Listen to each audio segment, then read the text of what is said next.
Chapter 13. The Feud. "What do you mean she's gone?" "Gone where?" the headmaster yelled, with a quiver in his voice. "I'm sure there's a perfectly good explanation why she's absent from work and not answering the telephone." As if finding cover for classes on Monday at short notice wasn't bad enough, Timothy Rowland was worried sick as well. His longest employed member of staff hadn't turned up for work for the second consecutive day without any explanation.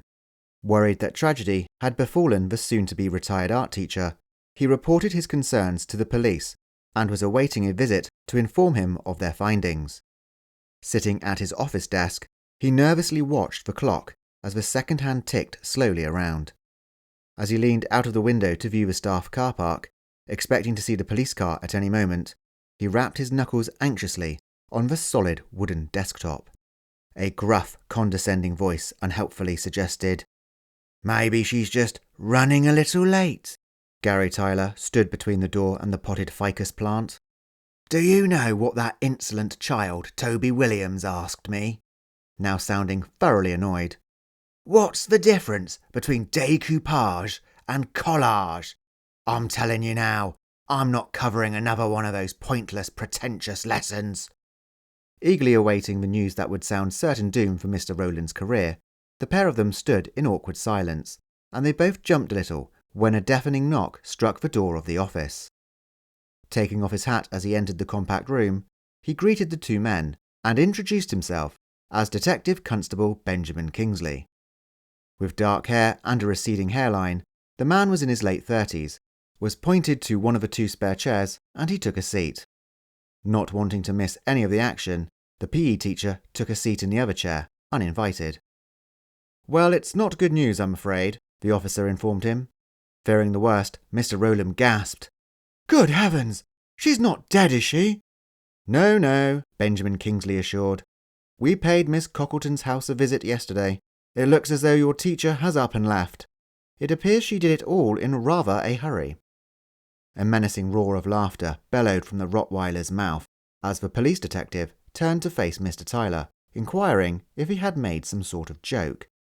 "She's only gone and done a midnight flit," he chuckled, realizing his dreams had come true. "Is this plausible?" asked the policeman. "There were no signs of any clothing or suitcase when we inspected the property." Mr. Rowland's world came crashing down, as he remembered Miss Cockleton specifically asked for cash instead of a cheque for the kiln and art supplies, informing him that this was only to speed up the transaction. "Never! Absolutely not!" he testified. "I've known Miss Cockleton for as long as I've worked here. She would have never have taken the money and ran." The detective's eyebrows stood to attention, and without jumping to an array of different conclusions, he suspected what Mr. Tyler had thought all along. As the detective constable was given all the details, he scribbled frantically in his pad, secretly excited that an ordinary missing persons case had transformed into fraud, telling the headmaster not to worry, because if she tried to use any form of plastic, that they had ways and means to track her down, and he was sure that the school board would not blame him for any of her wrongdoings. After all, he knew where she was intending to purchase said items, and he had a receipt proving that he gave the money to her.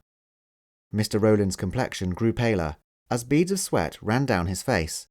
He nervously stared at the photo of his blonde wife in the picture frame on his desk, desperately hoping to hear kind words of reassurance from her.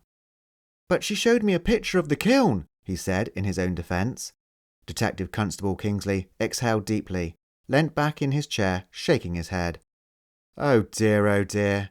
You mean to say she gave you a drawing, and you handed over the almost retired woman a sack of cash?" he said in a superior voice. The facts were these.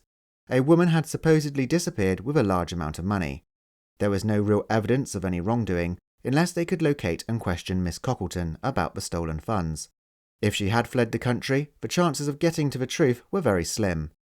With all the information he needed, the policeman rose from his chair, telling the headmaster he would be in touch, and left the room, opening a door to a crowd of pupils loitering in an attempt to hear the latest scandal. Looking for support, Mr. Rowland asked Mr. Tyler for help, frantically pleading for an emergency meeting to be called as the school was in dire need of a serious cash injection. "We could beg one of the students' parents. We'll name the school after them if we have to. Anything," he he said in utter desperation. Oddly calm, the Rottweiler casually suggested, I'm on great terms with the Monteros and Badettes. I'm sure once I explain what happened, they'd be more than happy to help out. What? The headmaster said, stunned. You would do this for the good of the school? Oh, no, Mr. Tyler replied sinisterly. I would do this for the good of me. After they see you for the useless headmaster you are and sack you, which I'm sure they will, I will step in and save the day, taking your job. Pacing forward and then back again, like a prosecution lawyer in a courtroom, he aimed his conspiracy theory at the headmaster, enlightening him that even if he could replace the money, he would make it his mission to tell the school board of his foolish actions. The school needed discipline and strict rules, and recent events would highlight his case, and the school board would agree that a firm hand is required.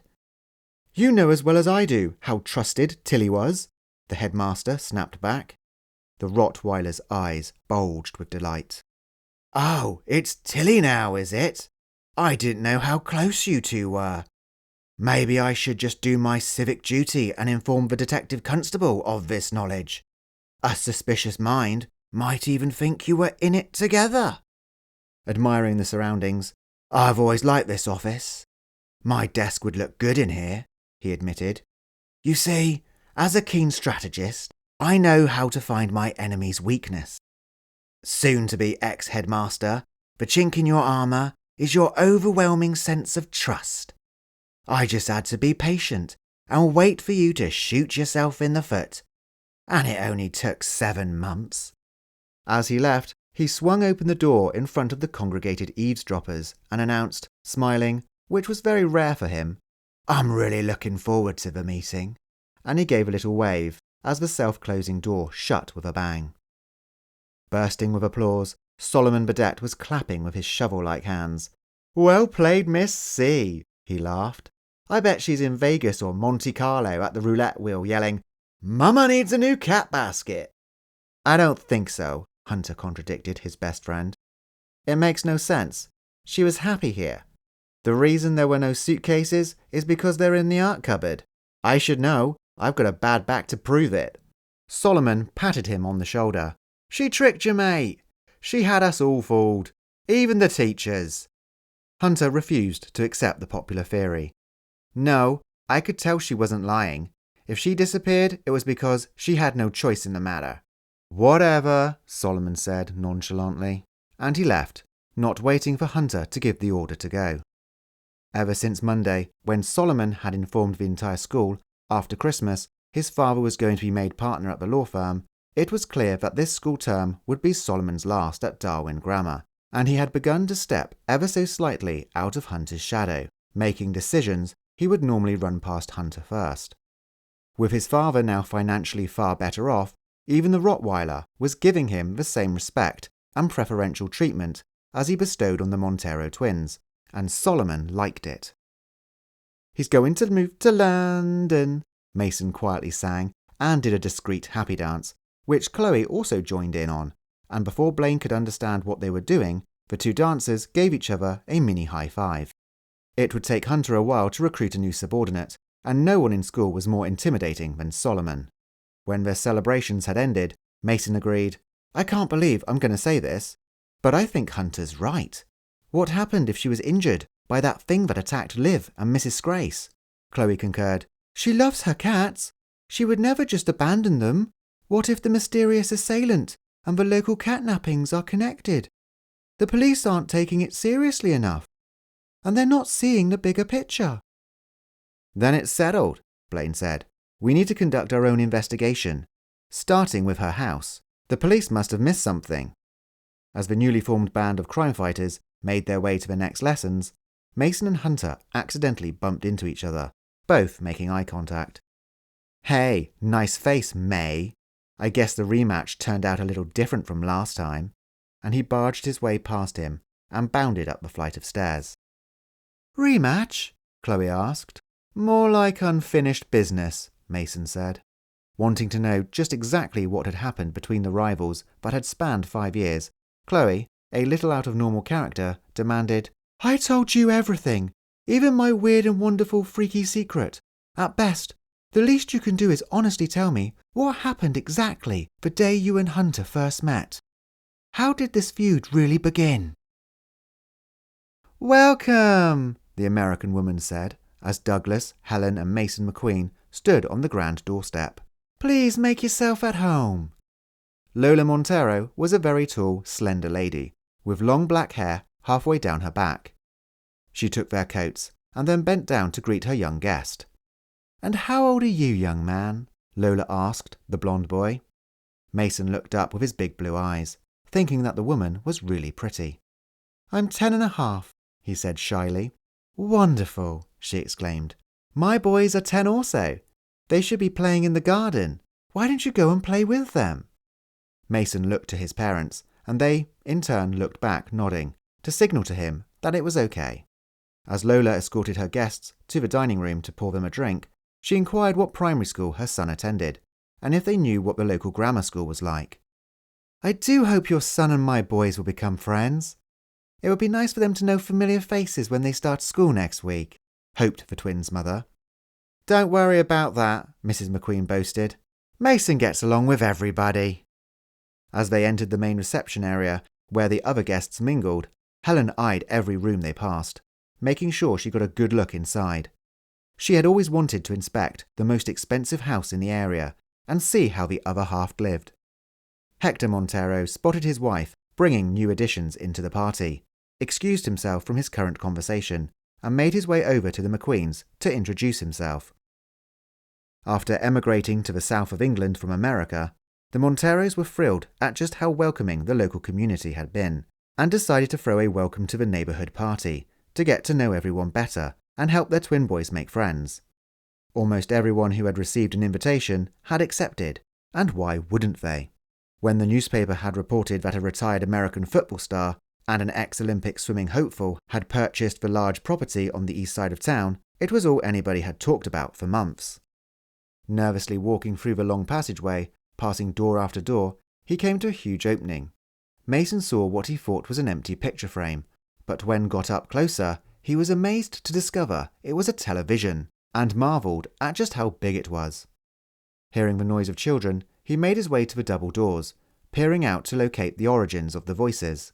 He looked one way and then the next, spotting friends from school running about.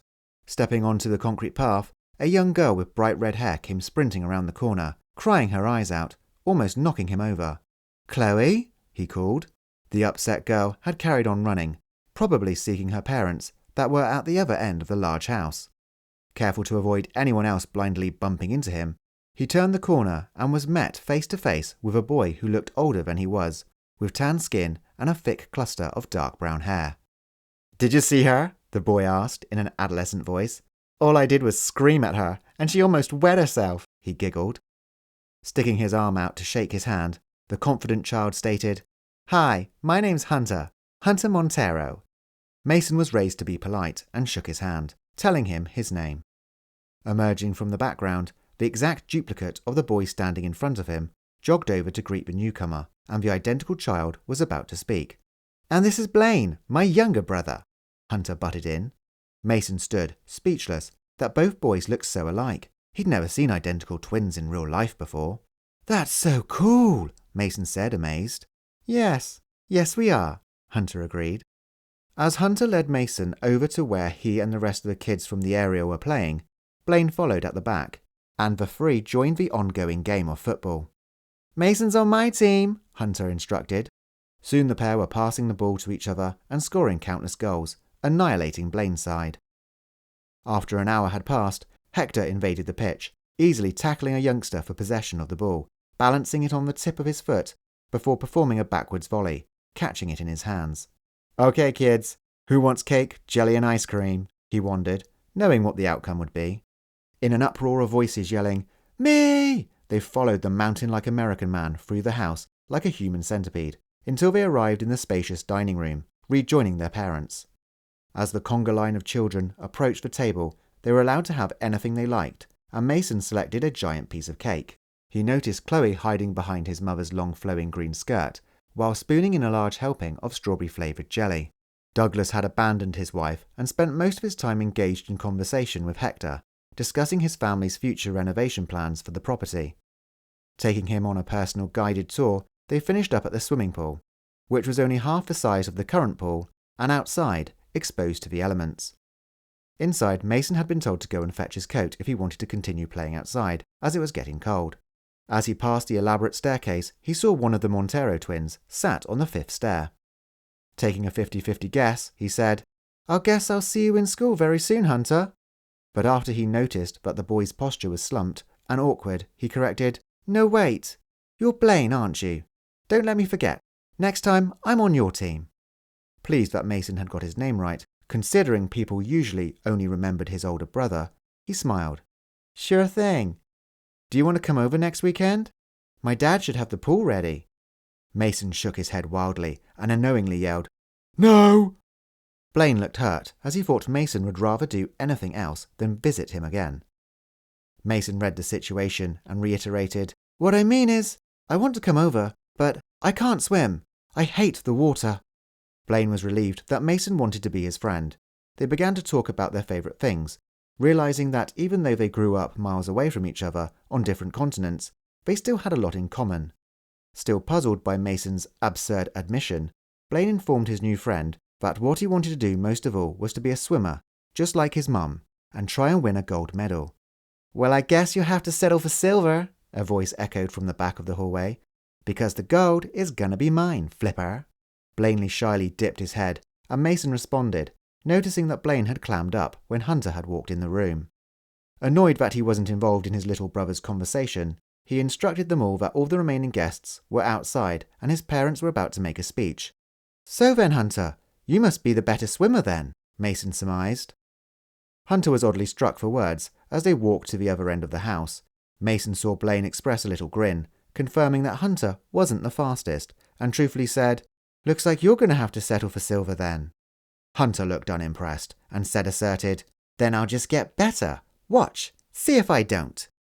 As he walked outside towards the swimming pool area, followed by Mason and his brother, where the parents' host stood, proposing a toast to new friends, the same words were echoed back, and everyone drank from their glass. Blindly following Hunter, Mason was almost 2 meters away from the edge of the pool when he bolted backwards, nearly knocking over Blaine. Hunter turned to see what all the commotion was about and saw Mason acting oddly, and was not mouthy and confident as he was a minute ago.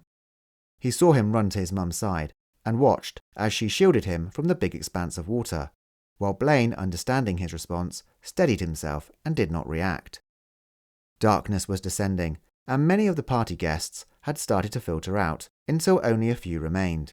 Hunter was determined to restore his honour, and told Mason, now that all the uncool kids had gone, would he like to see something really amazing. Spending all day observing how the Montero's house was bigger and better than his, including the TV, he jumped at the chance, assuming that whatever he wanted to show him, it was going to be absolutely spellbinding. Getting a feel for the layout of the house, as the pair walked, he started to notice familiar surroundings. He felt uneasy, and as he walked back outside, Hunter turned around and shut the patio doors, blocking their retreat. He had been lured to the swimming pool area, and Mason's fists clenched in sheer panic. "Silver? Second place?" Hunter shouted. "That's just another word for loser. Are you calling me a loser, Mason?" Unable to speak due to fright, he struggled to get back inside, unable to fathom the door's catch mechanism.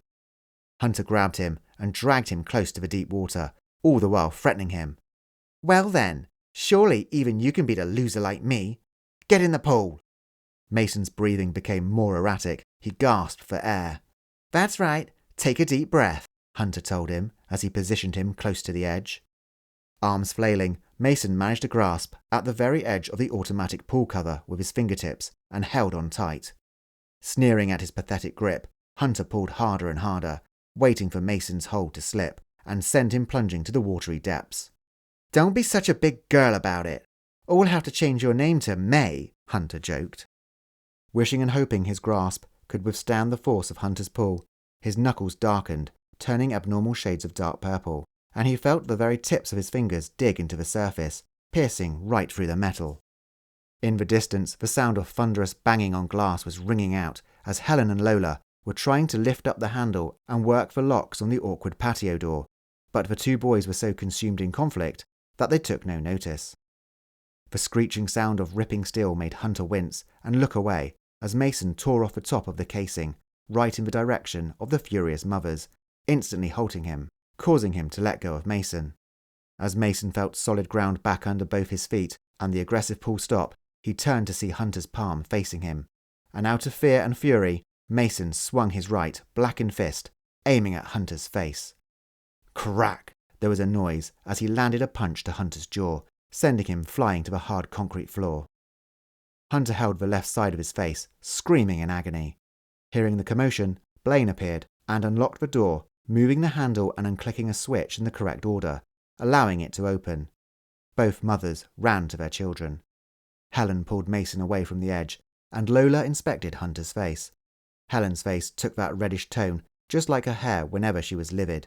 But before she could shout at Lola for not being able to raise a child properly, Lola screamed at Mason. "Look what you've done to him!" as a tiny puddle of blood formed on the floor. The fathers appeared, searching for the source of the disturbance. They all waited expectantly for Helen to apologize for her son's behavior, but she let rip at them instead. "He has a fear of water!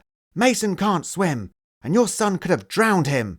Her words trembled, just as she did thinking back to the night of the bus crash when she thought she had lost her son. Kneeling over Hunter in a panic, Lola saw her husband apologizing to the McQueens, and when she took a moment to think things through, she understood. Hunter had instigated the whole situation, and the party could have ended with the death of a local boy. Only 15 minutes had passed since she had a falling out with an irate Eugenia Draper, who had left informing her, "You've only lived here 5 minutes, and your mouthy, obnoxious son has already picked on Chloe and made her cry. That boy is nothing but a monster." Many guests had informed her that Eugenia was well respected and knew everyone in the area, including a lot of people at the council planning offices. Lola's family could easily be socially exiled inside a day, and with a clear head she apologized genuinely, asking if Mason was hurt. Helen checked her son over, inspecting his hands, which were fine. She could not find a mark or a single bruise. With a history of playing contact sports, Hector knew that a scuffle like this would teach Hunter a valuable lesson, and creating subterfuge, commented what a good arm Mason had. And when he saw the state of the automatic pool cover, he whistled, impressed. "You should get that kid out on the field." Douglas laughed, while his wife was too stressed to take any notice. "Right, we better get him to A&E then," announced Hector, picking up his son. "Sorry folks, party's over. Blaine, better pack your game system and get in the car. We're gonna be in for a long wait." Douglas had just been asked moments ago to help with the new house renovations. "No need for that. He can stay at ours for a while. Pick him up when you're ready," Douglas offered, to show no hard feelings.